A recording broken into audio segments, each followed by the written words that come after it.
Hello, dear friends. I hardly ever talk about politics or religion in order to avoid divisions, because everyone has a different and sometimes conflicting opinion, just as in football. This is why the British weekly, The Economist, has objectively criticized the existing extremism and political polarization, which provokes confrontation and does not accept a fair and civilized debate. Opinion piece. Social polarization. The Economist criticizes the system. Don't rely on external saviours. Bipartisanship undermines democracy. Jesuits recognized universal law, but they were infiltrated 100 years later. The environmental movement was also infiltrated. A spiritual perspective of the law is needed. School of Salamanca studied natural law. Bartolomé De Las Casas fought against slavery. Has its origin in classical Greek and Roman philosophy. The problem of evil is illustrated in the paradox of Epicurus. Evil would be the result of an erroneous humankind decision.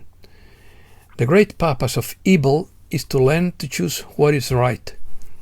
We no longer have the luxury of operating outside universal law. Irenaeus said that evil was necessary for the development of the soul. Spain was the only country to criticize the colonization of America. King Charles I tried to silence dissenting theologians to no avail. The Council of Vienna banned usury and called it heretical in 1307. Let's start. The Economist criticizes political polarization. An analysis published by the British weekly The Economist criticizes how the two-party systems affects democracy and, above all, leaves the village itself vulnerable. The cover of the September issue has a blunt title, in quotes, "The Disunited States of America." Current leaders are more interested in using relative or imaginary problems as a political banner than in worrying about the everyday problems of citizens, such as taxes, wages, public services, or violence. In the roundup of the next legislative elections, politicians would try to win sympathizers and supporters through strategies that would fuel confrontation, writes the European media. In quotes, "What worries most is that partisanship can undermine democracy itself," notes The Economist. Quotes again, "It makes the national conversation more unpleasant and more complicated. It also makes it harder to do business. Where once the country was, broadly speaking, a giant single market, California and New York now pressure companies to be greener, while Texas and West Virginia penalized them for favoring renewables over oil and gas. Recently, Texas went so far as to blacklist 10 financial firms for being too green," the publication notes. One-party states says the British media are self-perpetuating and create oligarchies that finance political power. In this way, elections would only be used to prolong a power project, not to meet the needs or listen to the demands of the people. Quote, in quotes, "Politicians with safe seats have perverse incentives. They wouldn't be worried about losing general elections, but about losing primaries, where avid supporters carry the day because they are more motivated to vote. The way to attract those supporters would be to avoid compromise, hence the proliferation of extremism." Close quotes. Constitutional law. Constitutional law is the branch of public law whose main object of study is the fundamental laws of a state, and in particular its constitution. Constitutional law is concerned with the fundamental principles by which government exercises its authority. Constitutional law is a body of law that defines the role, powers, and the structure of the different entities within a state. It is to say, the executive, legislature, and judiciary, as well as the basic rights of citizens, and in federal countries such as the USA and Canada, the relationship between the central government and the state, provincial, or territorial governments. Natural law is the dictum of right reason that prescribes what is to be done or omitted. Universal laws, also known as spiritual laws or laws of nature, are the principles that govern every aspect of the universe, and are the means by which our world and the entire cosmos continue to exist, prosper, and expand. Natural law is an ethical and legal doctrine that postulates the existence of rights grounded or determined in humankind's nature. It advocates the existence of a set of universal rights, prior to superior to and independent of statutory law, positive law, and customary law. Natural law is a system based on close observation of humankind's nature and on intrinsic values that can be deduced and applied independently of positive law. According to natural law theory, all living beings have inherent rights, conferred not by a legislative act but by God, nature, or reason. The problem is to get an entire society to shift interpersonal communication, especially in legal and political settings, from self-serving justifications, excuses, and denials to a basis of love and justice. People are reluctant to live what is familiar to them, a communication system based on being right and looking good. The increasing frequency will at some point mean that only those who accept love and justice will continue with us. Salamanca School. The Western tradition was anticipated by the pre-Socratics in their search for principles governing the cosmos and humankind. The concept of natural law was documented in ancient Greek philosophy, including Aristotle, and Cicero referred to it in ancient Roman philosophy. References to it are also found in the Old and New Testaments of the Bible, and were later expounded in the Middle Ages by Christian philosophers such as Albert the Great and Thomas Aquinas. The School of Salamanca made notable contributions during the Renaissance.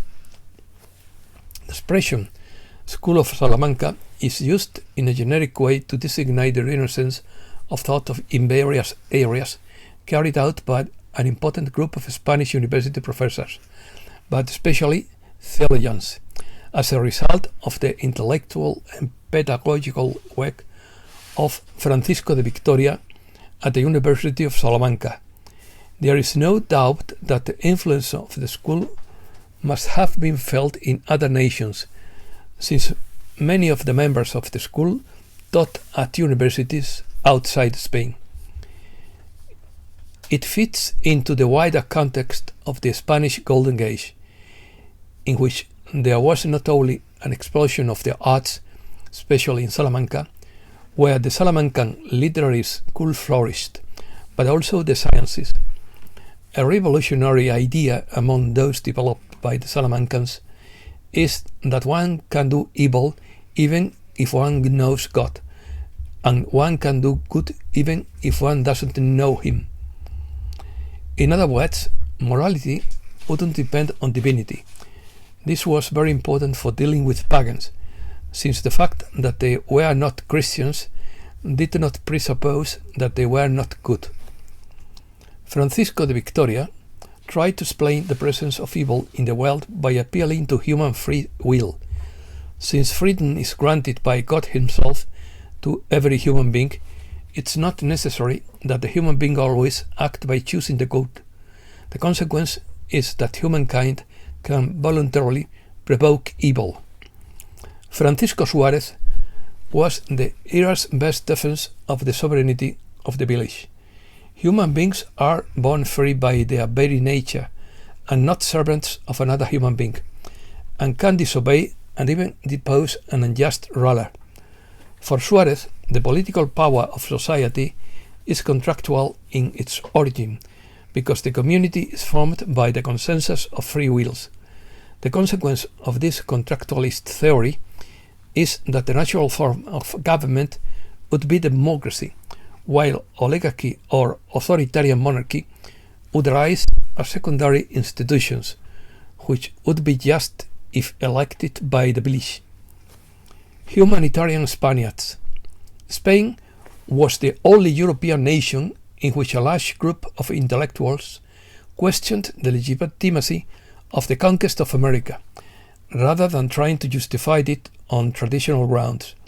This was known as the controversy of the just titles, one of the episodes of which was the Junta de Valladolid, a famous debate between Juan Ginés de Sepúlveda and Bartolomé de las Casas, in which several disciples of Victoria also took part.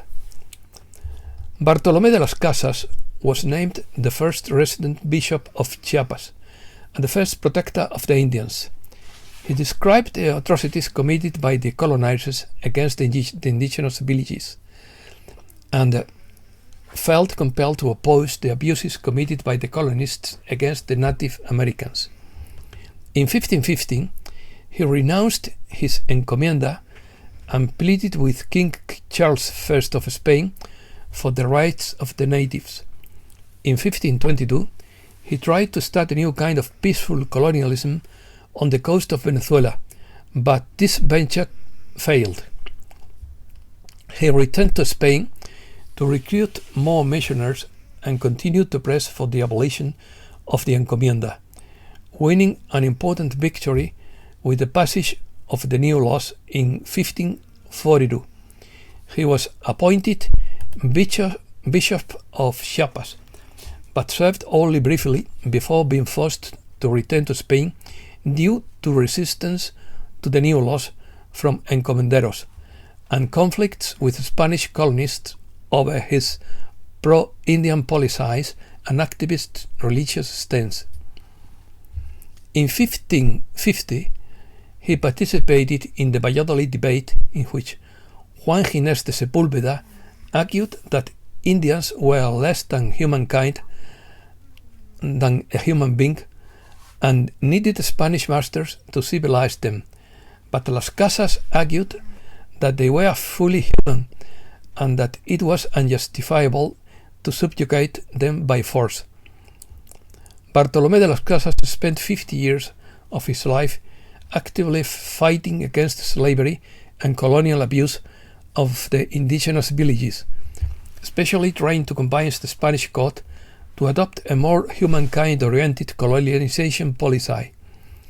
Unlike other priests who sought to destroy the native books and writings of the indigenous villages or indigenous peoples, he was strongly opposed to this action, fortunately. Although he was not entirely successful in changing Spanish views on colonization, his efforts resulted in an improvement in the legal status of the natives and greater attention to the ethics of colonialism. Las Casas is often regarded as an early advocate of a universal conception of humankind's dignity that would later become human rights, universal human rights. Francisco de Victoria rejected the compulsory subjugation or conversion of the Indians. They could not be considered sinners or unintelligent, but were free by nature and legitimate owners of their property. When the Spaniards arrived in America, they had no legitimate title to occupy lands that were already owned. Victoria also questioned whether there were reasons that would justify any kind of dominion over the discovered lands. These studies did not please King Charles I, as it meant that Spain had no special right, so he tried unsuccessfully to stop theologians from expressing their views on those matters. Usury, as any law and interest was called at the time, had always been frowned upon by the Church. The Second Lateran Council condemned the repayment of debt greater than the capital loaned. The Council of Vienna explicitly forbade usury and called any legislation that tolerated it heretical. The early scholastics reprobated the charging of interest. The value of money. The value of money by Sophia Love. The time is coming when new forms of trade will be introduced. They must be based on real value. As the race enters into its true heritage, its essence, a reflection of that truth, will be seen in all aspects of society. Money will be one of the first places to record and show the evolution of the race.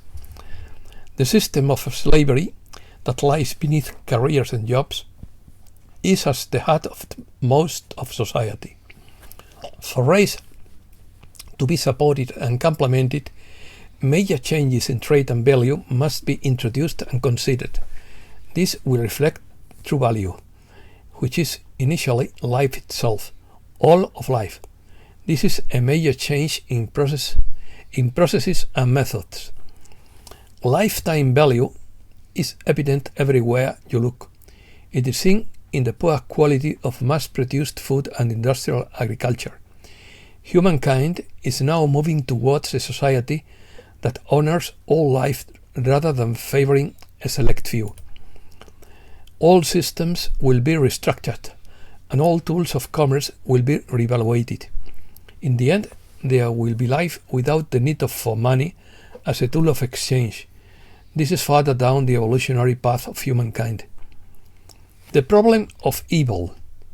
The problem of evil, or also Epicurus' paradox, is studied in philosophy of religion, theodicy, and metaphysics as the problem that results from considering the compatibility of the presence of evil and suffering in the world with the existence of an omniscient, omnipresent, omnipotent, benevolent, and omniscient God.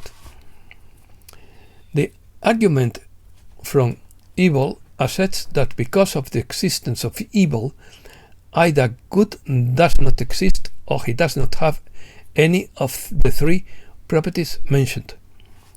Arguments to the contrary are traditionally known as theodicies.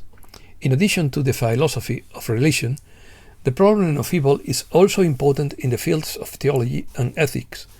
The problem of evil can be interrogated in the following way. Does God want to prevent evil, but is not able to do so? Then he would not be omnipotent. Is he capable but does not wish to do so? Then he would be malevolent. Is he able and desires to do it? And from where does evil arise? Is it that he is not able and does not wish to do it? Then why call him God? Gnosticism refers to the various beliefs that see evil as due to the creation of the world by an imperfect God, the demiurge, and contrasted by a superior entity. However, this by itself doesn't solve the problem of evil in the superior entity if the superior entity is omnipotent and benevolent. Different Gnostic beliefs may give various answers, such as Manichaeism, which adopts dualism as opposed to the doctrine of omnipotence. There are there are essentially four representations of evil in the Bible: chaos, sin, demonic forces, and suffering. Genesis says that God's creation is good, with evil entering creation as a result of humankind's choice. The book of Job seeks to expand the understanding of divine justice beyond mere retribution to include a system of divine sovereignty. Mormons introduce a concept similar to Irenaeus' theodicy, where evil would be a necessary part of the development of the soul for an individual to fully understand or experience the good. In this respect, they do not regard the fall of Adam and Eve as a tragic and unforeseen cancellation of an eternal paradise, but rather as an essential element of the divine plan. Their primary purpose would be to help their children learn for themselves to appreciate and choose what is right, and thus to achieve eternal joy and life in His presence, and where evil has no place. Universal law. Constitutional law by Ashtar through Sharon Stewart. The system in which you work is a financial system, and the whole point is monetary gain. If you are not rich, then assume you are one of the givers, not the takers. Now, what is happening right now is the reintroduction of constitutional law, which is based on universal law. You are incorporated from the very day you were born. You became an asset of the system. You have been bought and sold, traded for the very potential you have to make someone else rich. In official documents, your name is always printed in capital letters, because this is part of your incorporation into the system. How do you enrich others, you ask? By the taxes you pay, by the amount you earn, the amount you buy, and the amount you pay in taxes in particular. Your bank accounts earn profits that you see nothing of. Instead, you must pay for the use of ATMs that cover bank salaries. The unseen money is then paid to its owners. The person who owns 2 cars then has twice the value of the person who owns 1 car. The more the drive and the bigger the engine of the car, the more the money is driven. Records of your spending, your purchases, are compiled and made available to anyone who wishes to buy it from you or others in your country. Constitutional law, which aligns with universal law, dispenses with all this.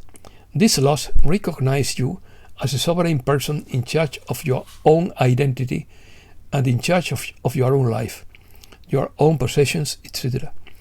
It sees you as responsible for yourself and others.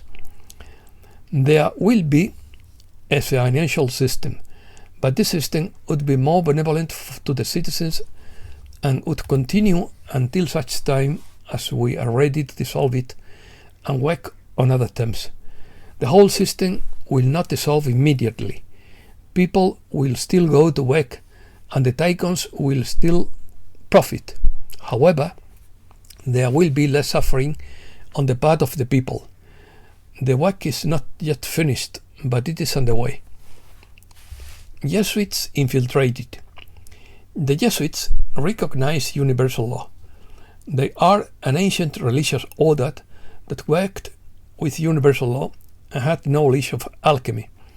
The Jesuits were repressed in Europe and fled to America to found their own colony, a colony of freemen. Of course, they were infiltrated 100 years later, and the rest is history. As for the tycoons who continue to make money, that system is not going to disappear until we learn to live without money. Money is an institutionalized tool that has a lower frequency. People in the galaxy don't use it because it has a higher frequency than the financial system. However, Jesuits are obviously not beyond profit. They are not martyrs. They are still humankind. So it seems they still want to make money and get rich, but in a system that is improved over the system we have now. It seems counterintuitive to have a financial system where people are going to work with governments that don't respect the law of one. But you can't change everything in an instant. It will continue to change as people evolve and become more like their galactic brethren. They are just beginning to understand what true freedom is, and it will take time before they fully understand again what is to be a sovereign individual in a collective system. The same freedom we experience in the universe under the law of one. They will teach you. You will be here to help you, but you will regain your collective power and begin to stand up for your own rights. This shift has already beginning, and there is no stopping it now. In the future, you will be running your own system with little need to be governed by anyone. It will be a system of the people, not owned by others. And that's all for today. Thanks a lot, dear friends.